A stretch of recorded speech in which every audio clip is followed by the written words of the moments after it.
Sizlərdən hansınız Ramazana çatsanız, oruç tutun. Bu ayədə görüldüyü kimi, hər kəs Ramazana çata bilməz və çatanlar isə mütləq oruç tutmalıdırlar. Ramazan sözünün mənası isə yandıran, yaxan deməkdir. Yəni biz nəfsimizi yandırıb, irfani hala çatdığımız anda Ramazanda olmuş oluruq deməkdir.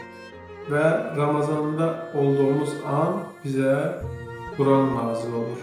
Yəni Allahın işığı, Allahın nuru qəlbimizə axın edir. Və bu anda Rəbb mexanizmi işə düşür.